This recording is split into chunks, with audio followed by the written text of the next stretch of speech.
This video sponsored by Buy Mode e-shopping mobile app. என்னோட வீடியோஸ்லாம் உங்களுக்கு பிடிச்சிருந்தா சப்ஸ்கிரைப் பண்ணி லைக் பண்ணி கமெண்ட் பண்ணி சப்போர்ட் பண்ணுங்கள் ஃப்ரெண்ட்ஸ். இப்போ நம்ம எதை பற்றி பார்க்க போகிறோன்னா பொட்டேட்டோ ஃப்ரெஞ்ச் ஃப்ரைஸ் பற்றி பார்க்க போகிறோம்.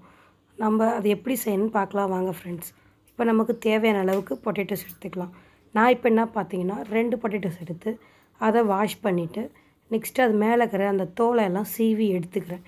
சீவி எடுத்ததுக்கப்புறம் நம்ம என்ன பண்ணணும்னு பார்த்தீங்கன்னா அதை வந்து நம்ம அதை நெக்ஸ்ட்டு வந்து ஒரு தோல் கூட இல்லாமல் நம்ம ஃபஸ்ட்டு அதை சீவி எடுத்துக்கணும்.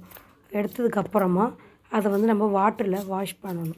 வாட்டரில் வாஷ் பண்ணிவிட்டு நெக்ஸ்ட்டு தான் நம்ம வந்து அதை செய்கிற ப்ராசஸ் வந்து ஸ்டார்ட் பண்ண போகிறோம். இந்த பொட்டேட்டோ ஃப்ரெஞ்ச் ஃப்ரைஸ் வந்து நம்ம இதுவே KFC இந்த மாதிரி இடத்துலலாம் போய் சாப்பிட போனீங்கன்னா குவான்டிட்டி ரொம்ப கம்மியாக இருக்கும். ஆனால் அதே பட்சத்தில் ரேட் வந்து அதிகமாகவும் இருக்கும். அதை வீட்டிலே நம்ம எவ்வளோ சிம்பிளாக ஒரு 2 minutes 3 minutes தான் ஆகும் இது செய்கிறது ப்ராசஸ்ஸு. அதை எப்படி செய்யலான்னு பார்க்கலாம் வாங்க ஃப்ரெண்ட்ஸ். நெக்ஸ்ட்டு தோல் பொட்டேட்டோஸில் எடுத்ததுக்கப்புறமா அதை நம்ம வாஷ் பண்ணி எடுத்துகிட்டு நெக்ஸ்ட்டு அதை பார்த்திங்கன்னா நம்ம அந்த பொட்டேட்டோவை இந்த மாதிரி கட் பண்ணி எடுத்துக்கணும். அதை கட் பண்ணுறதுக்கு ஒரு மாதிரி காய்கறி கட்டரும் இருக்குது. நானாக கையால் தான் இப்போ கட் பண்ணி எடுத்துக்கினேன்.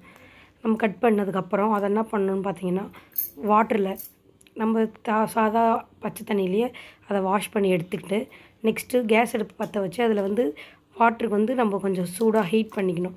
ரொம்ப கொதிக்கலாம் விட தேவையில்ல, நார்மல் ஹீட் இருந்தால் போதும். அதுக்கு ஹீட் ஆனதும் பொட்டேட்டோவை வந்து நம்ம அதில் போட்டு லைட்டாக சால்ட்டு போட போகிறோம். சால்ட்டு போட்டு லைட்டாக வேக வைக்கணும்.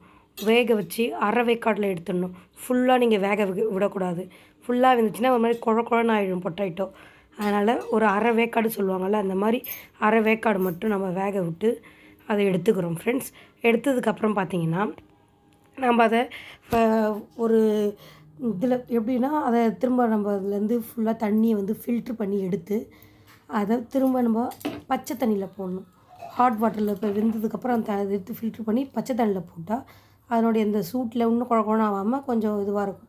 பச்சை தண்ணியில் போட்டு அதை நம்ம எடுத்து என்ன பண்ணணும்னு பார்த்தீங்கன்னா துணியில் ட்ரையான துணியில் இதை வந்து நம்ம இந்த ஈரப்பசப்பு இல்லாமல் கொஞ்சம் ட்ரையாக வரதுக்காக கொஞ்சம் நேரம் உணர்த்தி எடுத்துக்கிட்டிங்கன்னா அது வந்து நம்ம எடுத்ததுக்கப்புறம் அதில் கார்ன்ஃப்ளவர் மாவு சேர்க்க போகிறோம்.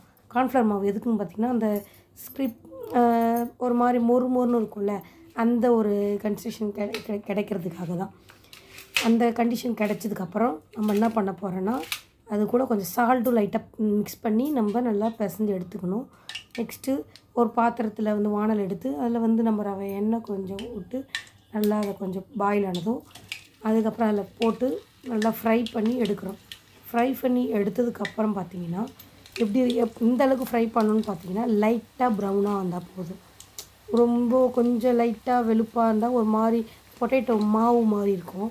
லைட்டாக கொஞ்சம் ப்ரௌனிஷாக நீங்கள் எடுத்தீங்க அப்படின்னா கொஞ்சம் லைட்டாக வந்து மொறுமொறுப்பு தன்மை கொஞ்சம் இருக்கும். அந்த மாதிரி நம்ம எடுத்துக்கிறோம் ஃப்ரெண்ட்ஸ். எடுத்ததுக்கப்புறம் நம்ம என்ன பண்ண போகிறோம்னு பார்த்தீங்கன்னாக்கா அது கூட ஒன்று சால்ட்டு ஆட் பண்ணிக்கிறோம் லைட்டாக. ஏன்னா ஆல்ரெடி வேக வைக்கும்போது சால்ட்டு ஆட் பண்ணியிருக்கோம். அதனால் இப்போ லைட்டாக ஒரு பிஞ்ச் ஆஃப் சால்ட் மட்டும் ஆட் பண்ணி நெக்ஸ்ட்டு அது கூட நம்ம காரத்துக்கு என்ன பார்த்தீங்கன்னா நான் பெப்பர் தூள் ஆட் பண்ணுறேன். உங்களுக்கு தேவையான நீங்கள் மசாலா சேர்க்கறதுனா சேர்த்துக்கலாம். நெக்ஸ்ட்டு அதை வந்து நம்ம டொமேட்டோ சாஸில் முக்கி சாப்பிடணும். அவ்வளோதான். சப்ஸ்கிரைப் பண்ணி சப்போர்ட் பண்ணுங்கள் ஃப்ரெண்ட்ஸ். இந்த வீடியோ பிடிச்சிருந்தா தேங்க்யூ ஃப்ரெண்ட்ஸ்.